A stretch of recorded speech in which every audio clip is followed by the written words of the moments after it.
Hi, this is Mohan Roy, founder of Career Path Institute. मैं आप सभी का हमारे यूट्यूब चैनल पे स्वागत करता हूँ। चेतना सत्र के कंटेंट को हम लोग डिस्कस कर रहे थे। 11 मार्च का हम लोगों ने कर लिया था। तो आज हम लोग चलते हैं, देख सकते हैं 12 मार्च का है और 13 मार्च को संडे था। 13 मार्च को ऑफ था स्कूल, तो उस दिन हम लोग का नहीं आया था और 14 का आया है, तो उसे भी हम लोग डिस्कस करेंगे। लेकिन पहले हम लोग 12 के ऊपर मूव करते हैं। तो जैसे डेली हम लोग का प्रेयर में शुरुआत होता है राष्ट्रीय गीत के साथ, वंदे मातरम, सर्व प्रार्थना होता है, बिहार राज्य प्रार्थना होता है। उसके बाद आज का दिन का अगर बात करें तो आज 12 मार्च है। 1954 ईस्वी को साहित्य अकादमी की स्थापना हुई थी। ठीक है, इसका गठन भारतीय भाषाओं में साहित्य को बढ़ावा देने के लिए किया गया था। साहित्य अकादमी पुरस्कार ज्ञानपीठ पुरस्कार के साथ साथ भारतीय साहित्य के सबसे प्रतिष्ठित पुरस्कारों में से एक है। अब 6 से 8 के लिए दांडी मार्च से अभिप्राय उस पैदल यात्रा से है जो महात्मा गांधी और उनके स्वयं सेवकों ने 12 मार्च 1930 को प्रारंभ की थी। ठीक है, याद रखिएगा, दांडी मार्च का शुरुआत हुआ था 12 मार्च 1930 को, जिसका मुख्य उद्देश्य था अंग्रेजों द्वारा बनाए गए नमक कानून को तोड़ना। ठीक है, गांधी जी ने अपने 78 नंबर भी याद रखेगा, 78 डेलीगेट था, उसके साथ साबरमती आश्रम से, जो कि 358 किलोमीटर दूर पर स्थित दांडी के लिए प्रस्थान किया था। ठीक है, क्या क्या मेन टॉपिक है, शुरुआत कौन किए थे गांधी जी, कब, 12 मार्च 1930 को, कितने लोग उनके साथ गए थे, 78। ठीक है, कहाँ से कहाँ, साबरमती से दांडी तक गए थे, उसका यात्रा का डिस्टेंस कितना था, 358। ठीक है, लगभग 24 दिन के बाद 6 अप्रैल 1930 को, अब जब हम लोग इसको डिवाइड करेंगे 358 को 24 से, तो हम लोग को दिन निकल जाएगा कि एक दिन में वो लोग कितना चलते थे। उतना डीप में जा करके नहीं पूछेगा, लेकिन आपको मन करे तो आप निकाल सकते हैं। दांडी पहुंचकर उन्होंने समुद्र तट पर नमक बनाकर तोड़ा। दांडी यात्रा की तैयारी देखने के लिए देश विदेश से पत्रकार, फोटोग्राफ अहमदाबाद आए थे। आज़ादी के आंदोलन में यह महत्वपूर्ण घटना वॉइस ऑफ अमेरिका के माध्यम से प्रस्तुत की गई थी। आज का विचार अल्बर्ट आइंस्टाइन का, जिज्ञासा ही ज्ञान की जननी है, curiosity is the mother of knowledge. उसके बाद जयशंकर प्रसाद का, जल्दबाजी में लिए गए फैसले अक्सर पछतावा लाते हैं। ठीक है, तो कोई फैसला ले हम लोग आराम से लेंगे, सुकून से। उसका सामान्य ज्ञान का है क्वेश्चन, सबसे बड़ा जीव कौन सा है, तो ये ब्लू व्हेल हो जाएगा। मकड़ी में कितने पैर होते हैं, 8। सतमेव जयते कहाँ से लिया गया है, ये इंपॉर्टेंट है कंपटीशन के लिए। मुंडकोपनिषद। शून्य का आविष्कार किस देश में हुआ था, भारत में।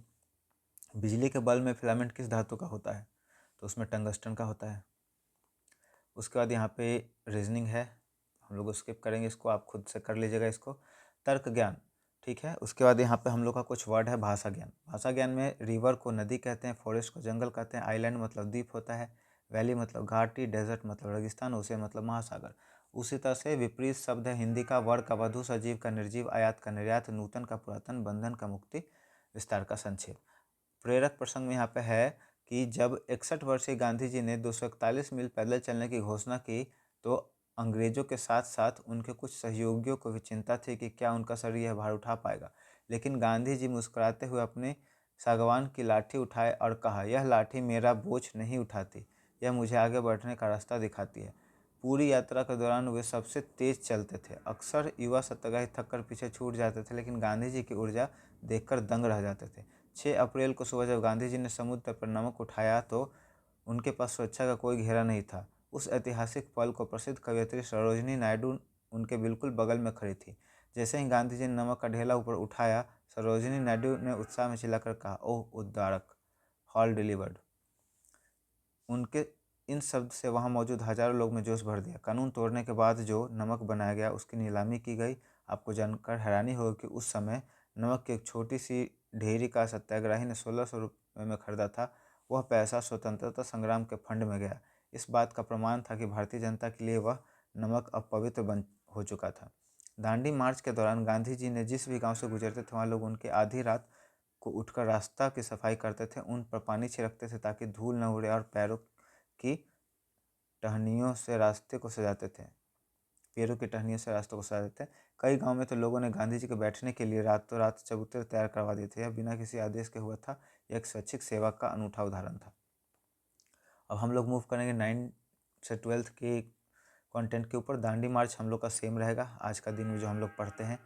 उसके बाद विचार है, सीखना एक खजाना है जो मालिक के साथ हर जगह जाता है। सीखना एक खजाना है जो मालिक कहने का मतलब वहाँ पे जो जिसने सीखा है उसके साथ हमेशा हर जगह जाएगा। समसैम की संयुक्त राष्ट्र के अनुसार विश्व मोटापा एटलस 2026 में किस देश में बाल मोटापा की दर चिंताजनक है? ये भारत का बात है। भारत के बच्चों को यहाँ के गार्जियन ज़बरदस्ती खिला खिला के मोटे कर रहे हैं, तो ये चिंता की बात है। आप ज़्यादा बच्चा को खिला के मोटा ना करें। और दूसरा वजह ये भी है कि अब फिजिकल गेम बच्चा खेलना कम कर दिया है ना। शाहेद ड्रोन किस देश द्वारा विकसित किया गया है? ईरान के द्वारा। उत्तर पूर्व भारत की पहली इमरजेंसी लैंडिंग फैसिलिटी का उद्घाटन कहाँ हुआ है? मोरान, असम में। विश्व इंजीनियरिंग दिवस कब मनाया जाता है? 4 मार्च को। उसके बाद आगे है, तराइन का प्रथम युद्ध 1191 में किसके बीच में हुआ था? पृथ्वीराज चौहान और Mohammad Ghori. Vernacular press act 1788 में किस वायसराय ने पारित किया था? लिट्टन ने। अविष्ट शक्तियाँ रेसिडुअरी पावर का सिद्धांत किस देश से लिया गया है? कनाडा से। विश्व की सबसे लंबी पर्वत श्रृंखला कौन सी है? एंडीज। ठीक है, याद रखिएगा, ये जरूरी है। शरीर में पित्त का निर्माण कहाँ होता है? यकृत में, लीवर में। अब कुछ हिंदी और इंग्लिश का वर्ड है। अचानक, बिना सोचे, अकस्मात, जानबूझकर, सप्रयोजन, नियम के अनुसार, विधिवत, बिना किसी शक के, निसंदेह, स्वाभाविक रूप से, प्राकृतिकतः, सचमुच या वास्तव में, यथार्थ। इंग्लिश के कुछ वर्ड हैं। Palaeography, the study of ancient writing system and manuscripts. Calligraphy, the art of producing decorative hand writing. ठीक है, अगर सुंदर राइटिंग में आप लिख रहे हैं तो कैलियोग्राफी कहलाएगा। Numismatics, the study of collection of coins, paper, currency and medals. Lexicographer, a person who complies dictionaries.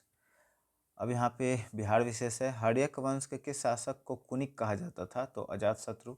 Pataliputra नगर की स्थापना किसने की? जो आज पटना है, तो इसमें आएगा उज्जैन। विश्व का प्रथम गणतंत्र वैशाली किसके द्वारा स्थापित किया गया था? लिच्छवी द्वारा। नंद वंश का अंतिम शासक जिसे चंद्रगुप्त मौर्य ने पराजित किया था? घनानंद। यहाँ पर रीजनिंग है और इसके साथ ही हमारा आज का कंटेंट ये खत्म होता है। मुझे उम्मीद है आपके लिए मेरा ये एफर्ट काफ़ी हेल्पफुल रहेगा। आपके जनरल नॉलेज को, आपके करंट अफेयर को बढ़ाएगा और आपके डिफरेंट कॉम्पिटिटिव एग्जाम में भी ये काफ़ी हेल्प करेगा। तो अगर आपको मेरा एफर्ट अच्छा लग रहा होगा तो वीडियो को लाइक कर दें, दोस्तों और परिवार के सदस्यों के बीच में ज़रूर शेयर कर दें ताकि उनका भी भला हो जाए। और अगर आप हमारे चैनल को सपोर्ट करना चाहते हैं तो इसे प्लीज़ सब्सक्राइब कर दें। Thank you so much.